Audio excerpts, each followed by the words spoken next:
এই আজকে আমার পিরিয়ড হয়েছে। আরে যুদ্ধ করব আর রক্ত ঝরবে না, এটা কিভাবে সম্ভব? আমি আসি। আমাদের গল্পগুলো যদি ভালো লেগে থাকে তাহলে আমাদের চ্যানেলটি সাবস্ক্রাইব করে পাশে থাকবেন। ধন্যবাদ। আর আমি প্রিয়াঙ্কা।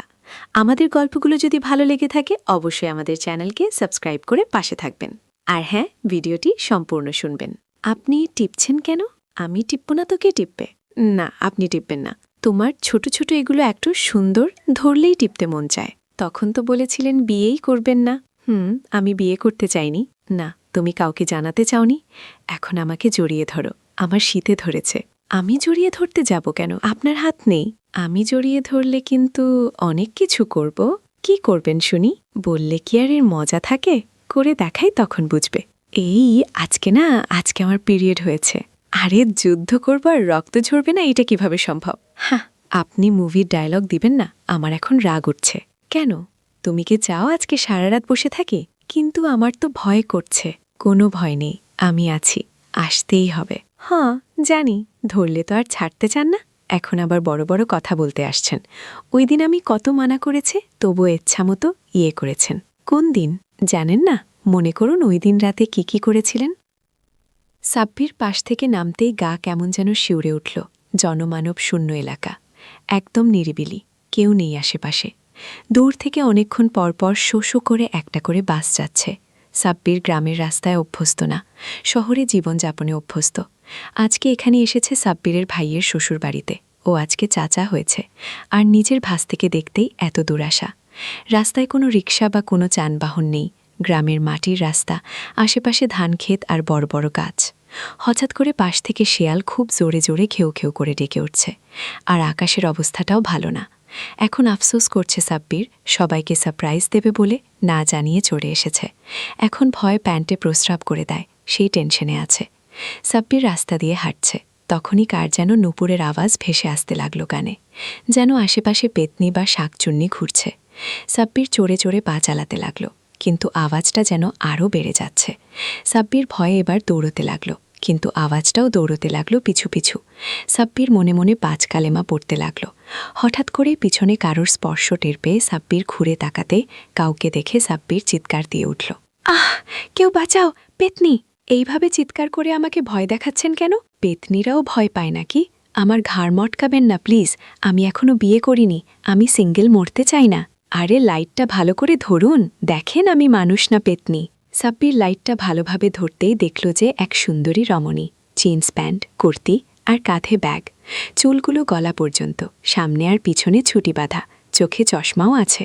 আপনি কে? আর এত রাতে এই পথে? আগে বলুন আপনি কে? আর এই রাস্তায় এত রাতে কি করছেন? চুরি বা ডাকাতি করতে তো মনে হয় আসেননি।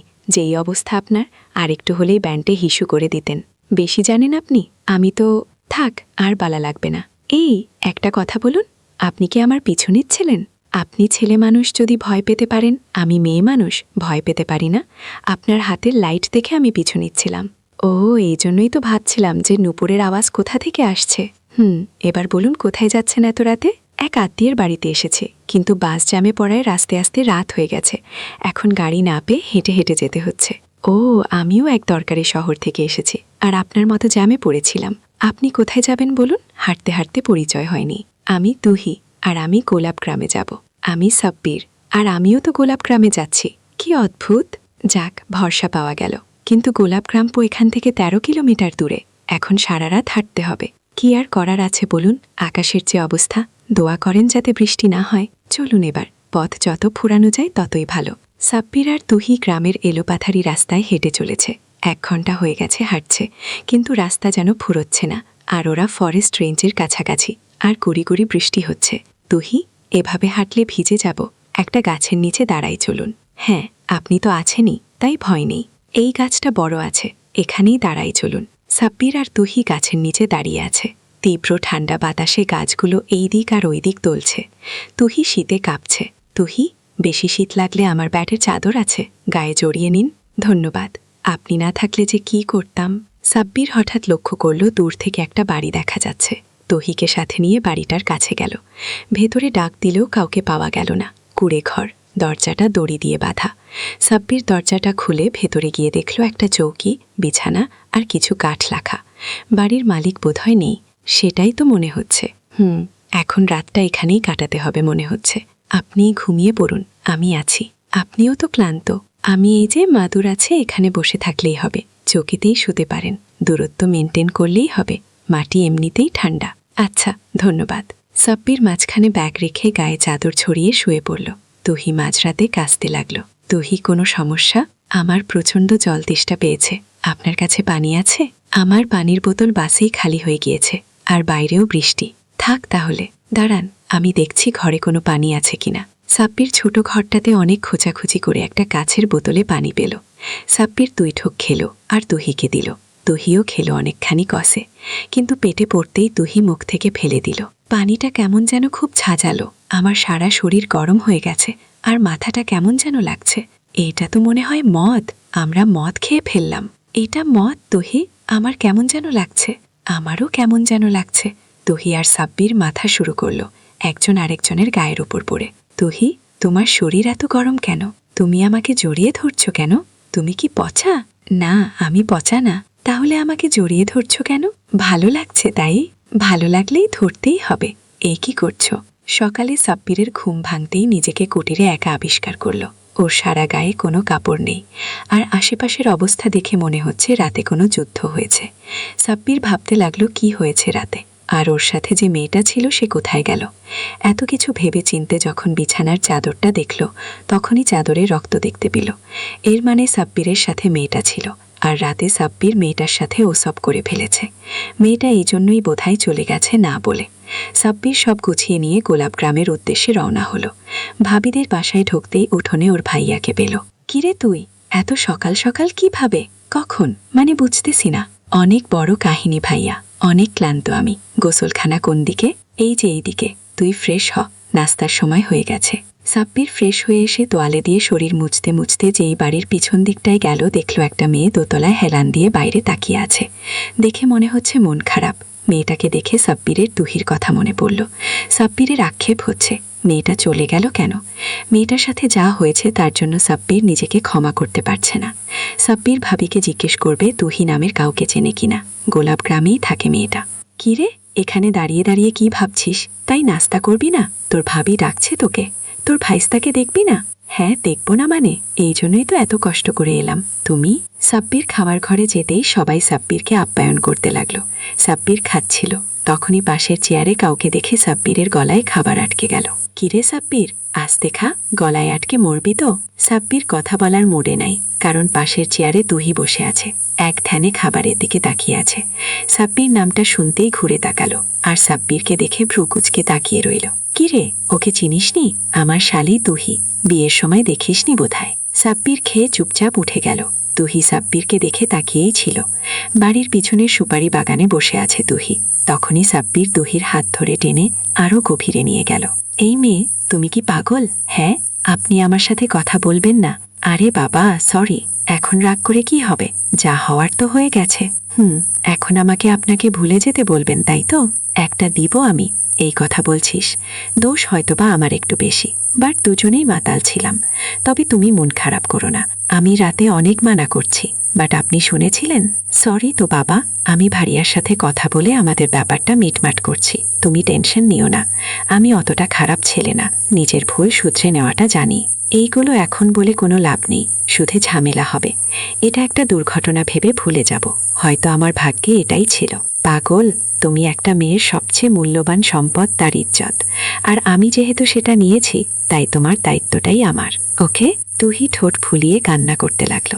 সাব্বির তুহিকে বুকে টেনে নিল।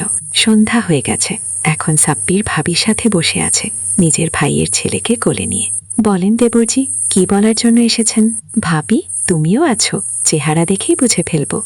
আমার একটা মাত্র দেবর, আমি বুঝবো না তো কে বুঝবে? আমার দেবরের গার্লফ্রেন্ড আছে নাকি? ভাবি, একটা কথা বলবো, যদি কিছু মনে না করো। ভেবে নাও তোমার কাছে কিছু চাইবো। কি এমন ব্যাপার দেবরজি? ঠিক আছো তুমি? কোনো সিরিয়াস ব্যাপার না তো? ভাবি, আসলে ব্যাপারটা আমার জন্য অনেক সিরিয়াস। বলো, আমার সাধ্যের মধ্যে থাকলে অবশ্যই সাহায্য করব। না, আগে প্রমিস করো যে দিবে। আচ্ছা আচ্ছা, প্রমিস। এবার বলো কি সমস্যা? টাকা লাগবে না অন্য কিছু? তুমিও না ভাবি, টাকা পয়সার অভাব আমার, যেটা চাইবো সেটাই হচ্ছে। সাব্বির কথাটা বলতে যাবে ঠিক তখনই তুহি রুমে আসলো। সাব্বির তুহিকে দেখে কাশি উঠে গেল। এই তুহি, ওকে বানি দে। কি অবস্থা? ঠান্ডা লেগেছে নাকি? এই ঠান্ডা কিভাবে লেগেছে তা আমি ভালো করেই জানি। তুই এইভাবে কথা বলছিস কেন? আমার দেবরকে কি পছন্দ হয় না তোর? যে তোমার দেবর আমার জানা আছে। এই কথা বলে তুহি রুম থেকে বেরিয়ে গেল। তুহির আবার কি হলো? আমি দেখছি। ভাবি ওনার কি হলো? এই নাও, আমার বাপচানকে রাখো। এই কথা বলে সাব্বির বাইরে বের হলো। বাইরে তুহি দাঁড়িয়ে আছে। সাব্বির তুহিকে টানতে টানতে বাগানে নিয়ে গেল। কি হলো? বাগানে নিয়ে যাচ্ছেন কেন?